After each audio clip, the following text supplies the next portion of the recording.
Are we live? All right, so we're doing podcast number 23, and I have two of my fine associates here, Hanzilla and Adam Thompson.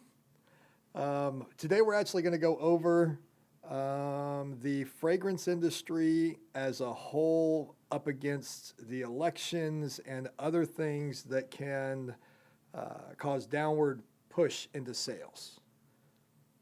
So, do you think our industry is affected by the economy or an election? Industry or company?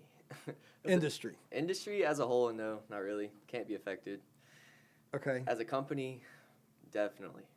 I would disagree. I think industry would be impacted if the economy goes down. I'm not sure if people still want to buy fragrance if they don't have money in their pocket. So if we hit a recession, I feel like it'll affect the industry. But if you think of your daily necessities, like you get your shampoos, your deodorants, like you're just not going to be buying top brand of everything.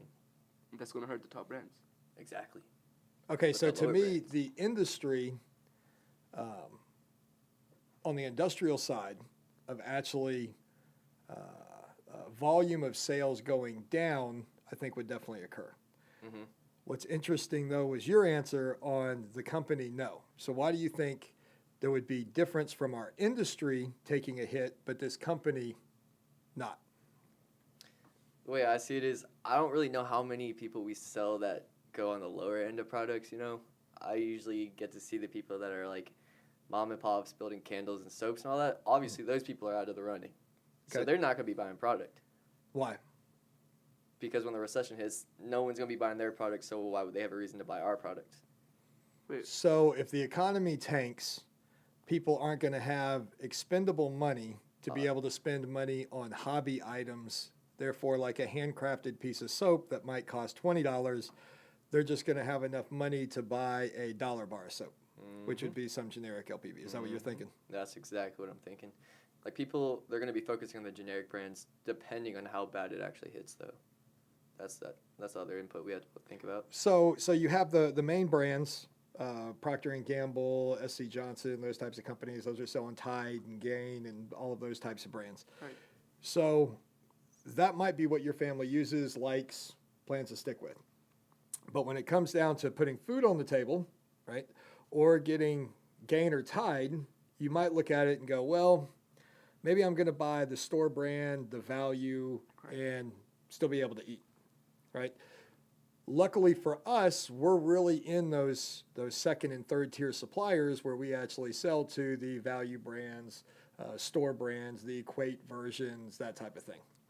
So honestly, when the economy tanks, we actually do better because when the economy's doing good, people are really only staying with their name brands. I mean, my wife wants to spend money on Tide, so she's always buying Tide. She's never going to switch until it comes down to I'm broke, and then, okay, maybe I'm going to switch and buy the store brand, maybe once or twice, maybe for a couple of months, maybe for a year. You don't really know. But when that happens, it's literally like a switch turns, and all of a sudden, all of those private label brands start doubling and tripling orders because now everybody's starting to switch over to those. So there's a show that we go to, PLMA, Private Label Manufacturing Association. They're in Chicago usually. And that show is really just based on store brand products. So it's private label. So CVS might have their brand, Walgreens might have their brand, Ingles might have theirs, Kroger's, HEB, so on. And all of those guys kind of see what their competition is. The biggest thing is they want something very similar to Gain or Tide, but they want it under their own label. So therefore they can drop the price to maybe 20, 30, 40% lower than what the national brand is. So that's how we're kind of recession proof. Now, are all the fragrances that we sell recession proof? Probably not. Definitely not. So if I'm struggling to decide if I'm going to use Tide compared to a private label detergent, I'm probably not going to spend 40 or 50 bucks on some perfume. Right? And then on the other side, I might buy a candle, but I'm probably going to buy a $5 or $6 candle. I'm not going to buy a $20 to $40 candle. Right. So then we'd see that business adjust as well. I think the last economy cycle that happened, we actually were surprised that we held on to a lot more accounts that we thought would drop off. The soap companies still survived. A lot of the candle companies still survived. A lot of the cologne companies still made it through. The reason why is because when the economy started to tank, they were laying off manufacturing, but the women were still keeping their jobs. So usually a woman will make her house still smell good, and they'll buy lipstick. So they actually say lipstick sales goes through the roof when the economy tanks, because she might not be able to buy a new dress, she might not be able to buy some new shoes, but she can go buy a $5 to $15 lipstick, and that will make her day. And this is proven through studies, right? So this isn't something like, you just think of. And to me, that's kind of unique. So it's like when the economy tanks, just invest in lipstick companies and you'll make it through, right? So I think as an industry, it moves, but like Procter & Gamble and SC Johnson don't go out of business. Their sales just go down. And what they've learned through the last two downturns is now all of a sudden they have different brands. I don't know if you've noticed this, but Tide has the original Tide. Then Tide has maybe a Febreze or a Downy mix. And now they have a basic version, which is in a yellow container. So they know that the economy moves, so they're kind of trying to get ahead of that and go, okay, we're going to offer a $20 thing of detergent, a $15 thing of detergent, a $8 thing of detergent, and then they even have some of the smaller bottles that go lower than that.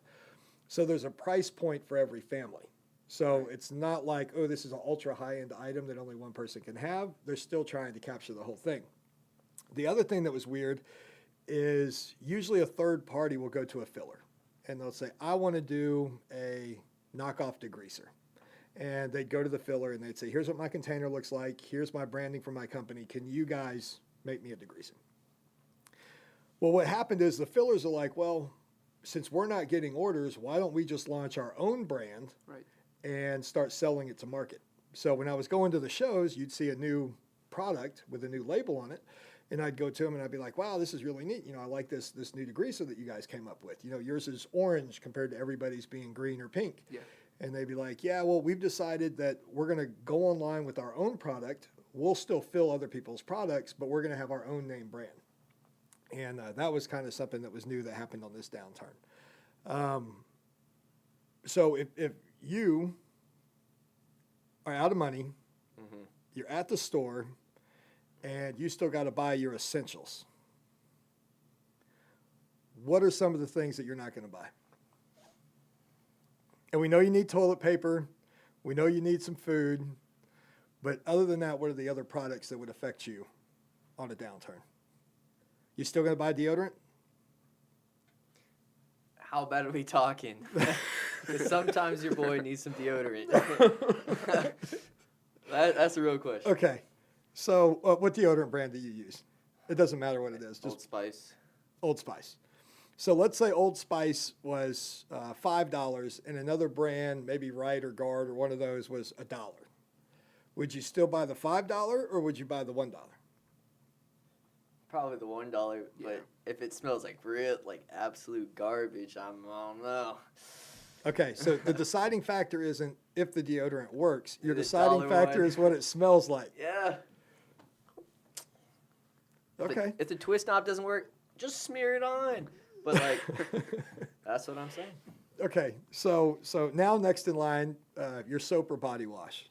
I mean, this is probably how I'd play it out. I'd probably wouldn't get expensive cologne. Wouldn't get any. Probably during this time, I wouldn't really get much cologne. Go down the shampoo aisle and all that. I would go for the 3-in-1s: the shampoo, the body wash, and conditioner. Like what? Instead of buying 3, get 1. Okay. So let's just say the 3-in-1 is still $8. Okay, probably not even that much. There's probably like $3 versions. Let's say $3. Okay. So let's say you pull out your wallet and you're looking at it and you're like, I can't afford $3. Damn, that's a bad recession. We're going 18 months in now, right? So we're not the first 6 months. We're 18 months. So what's your other option? You can't afford $3. The dollar store. So if you go to the dollar store has options for like the generic. Yeah. Or it's like travel size, right? To where it's like a deodorant that you can use like 5 times and then it's a throwaway. Yeah. Right? So a lot of people switch over to that. There's a lot of people that say rich people, because rich people don't spend money, that's why they have money, actually buy all of their home cleaners at the dollar store because they can buy floor cleaners and bleach and stuff like that that normally at a grocery store would maybe say $1.50 or $2.50 or even $3, they can buy for $1. So a lot of those multi-purpose, Awesome Orange, all those types of brands, all of those are at the dollar store. I mean, it's cheaper, but then sometimes there's a lot less, though. Well, it depends on the product. So like a bathroom cleaner, which is mainly a bleach solution, right? It's $1 and you get a full bottle. A disinfectant that's used in the counter on the kitchen, you know, that can be made several different ways, but at $1 compared to a Windex version or a Lysol version that's $3 or $4, that's a big gap. So it's things like that, though, that changes in people's perspective when they go to the store. Because I know I took Justin, your brother, grocery shopping, and literally it was like $300 for a cart of groceries. I was like, this is ridiculous. I remember back in the day it was $100. So everything seems to be creeping up. So when the economy tanks, people aren't going to be able to afford $300 for groceries. Now, of course, a 2-week window, but that's $600 a month. That's a little high for 3 or 4 people. You know, most people are trying to survive on a couple $100, right? So now when you're looking at your personal care products, shampoo, deodorant, shaving cream, and so on, is now going to cost you $20 or $30. You're going to be like, wait a minute, where can I do this for $4 or $5? For a lot cheaper, a quarter of the price. Right. Okay. So that's how it changes. Now, for us, we sell to all of those multinationals that have the knockoff brands or the equate versions and that type of thing. But what other things can you think of with fragrance that would be affected when the economy goes? Detergent, maybe? Okay, laundry detergent, that's a good one. So you might buy a Tide or a Gain, so you might start buying like the Purex or the Arm & Hammer or something like that drops in half. But think of like air fresheners in your house. Yeah. Right? So you go to a gas station, they have a $4 bottle of air freshener that you can put in your car. If you don't have money for lunch, is that really a priority? Nope. Probably not. Now, if you had a date. Yep. Yeah. Might want to throw that cash towards it. So a younger group might go ahead and do that. But let's say someone who's already married or has kids and they're throwing the baby bottle in the back seat, they're not going to care about that. Right? Probably not. The other thing that might get affected is candles, right? So I might not buy a $20 candle, but I buy a $2 or $3 candle. But now the difference of that would be for like a birthday, right? So I want to get someone a gift. Well, I might still spend $20 or $30 for a gift for somebody, you know, so for a birthday or so on. So that would make sense that a Yankee or a Bed Bath & Beyond or BBW or one of those, that you would go in there and still buy that type of item. I would say the essential oils and like the diffusers, those are really trendy. A lot of people are picking up steam on those. People put them in their house and the essential oils and all that. I think that market would probably go away because, you know, if I'm trying to look at personal care products, I'm probably not too concerned about atomizers that are just making my house smell good. Another big thing that's been picking up is plug-ins. Plug-ins for your house is one segment of the market, but now all of a sudden they have the units that go in your houses that disperse fragrance. They can be anywhere from $10 a month to $50 a month, depending on what they're actually doing. I think that market would kind of fade. But the other thing is 75% of the United States is affected by an economy, 25% is not affected at all. So whether it's by industry or they just have legacy money, so you have to realize people will still buy those $40 candles and they'll still buy Tide and they'll still buy all that because they're not really affected by the economy either way. Okay. So if you were looking at an investment, would you invest in a high-end product or a low-end product? During the recession? During the recession. Low end. So if the economy's doing good, what would you invest in? High end. If it's doing good and the product's selling. Wouldn't it be the opposite? Wouldn't you invest in a high-end? Wait, are we talking about investment or buying it? Investment. I would invest in a high-end product. when an economy is doing bad because people aren't buying it, so their stocks would be low. Then you invest in it, economy comes back. It goes actually up. depends. Like if you Works had both ways. a major brand that was known, let's say Votiva or one of those. So if all of a sudden their sales tanked, Right. and you knew it was a long-term brand that was definitely going to weather the storm and rebound, you're right. That is when you invest. So if a name brand like Coke stock goes down from $40 to $1, Right. buy as much as you can because you know Coke's going to go back up to $40. Yeah. Right. So in that situation, yes. If I was looking at purchasing a company, and let's say right before the economy was starting to tank, like you just could see certain markers that things were going out, and there was a good deal on a private label manufacturing company that could step into that, that would definitely be something you would be interested in. Right. Because you know that sales would hit them one way or another. All right. So is the fragrance industry recession proof? I guess so. Yeah. It's pretty redundant. Yeah. Previous statement still stands to an extent. To an extent. It all depends on the customer base that your company has and what type of markets you're going after. And it also depends when the recession hits, which one of the genders is actually affected. Yeah. Well, Is it hitting older people retiring? Is it hitting younger people out of college? Who's actually controlling the money at the time of the recession fall? mainly who you're selling to, though. Because, like, if we didn't sell to the private labels, because I didn't even know we sold to the private labels, right? Yep. If we didn't sell to them, we would have took a hit. Oh, yeah. But I mean, we sell fragrances that go into just about any type of product. So if the painting industry is doing good, we sell fragrances to paints. Yeah. We sell to urinal screens. We sell to porta-johns. But I mean, you start going through the list, all of these other companies that are industrialized don't Yeah. get affected So unless new home sales goes down. So the diversity saves the fragrance industry because there's just so much. Correct. A lot of people don't realize the real branches of the fragrance industry. I mean, it's the typical things that everybody buys in their home, from air fresheners and candles and soaps and personal care products, but then all the surrounding products, plastics, rubbers, adhesions, just about anything that's in your house. If it was made and smelt unpleasant, they masked it with something in the process. I mean, that's just how it works. All right. Any other questions on the economy? So these resellers that are selling, like, soaps, candles, and all that, but they're, like, decently in price, how are they affected by the recession? Like, just to give, like, a Resellers short- get hit a lot when the economy turns. Yeah. The reason why is because if they're selling to startup companies, they'll still hold a large portion of the market. But if they're selling to crafters and hobbyists, that's where they'll those get cut off. sales disappears overnight. Because if I don't have enough money to buy the deodorant that I want to buy, I'm not going to buy a soap kit to make some specialty creative looking soap. But of course, there's still that business will hold on for a window because they are still selling. And again, 25% of the market's not affected whatsoever. So as long as they're selling to one of those pockets of money, so let's say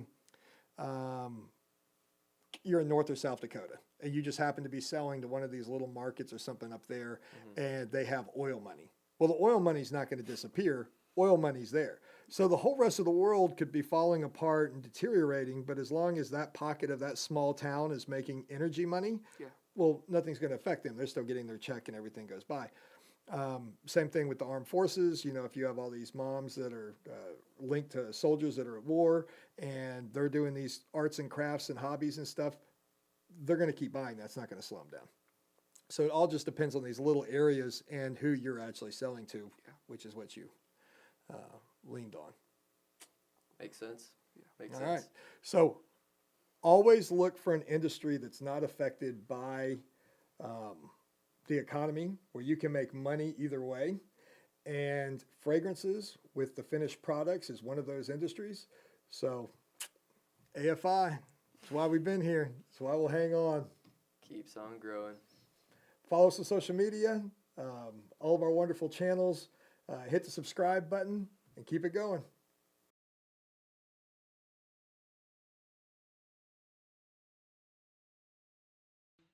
Has anybody seen Josh?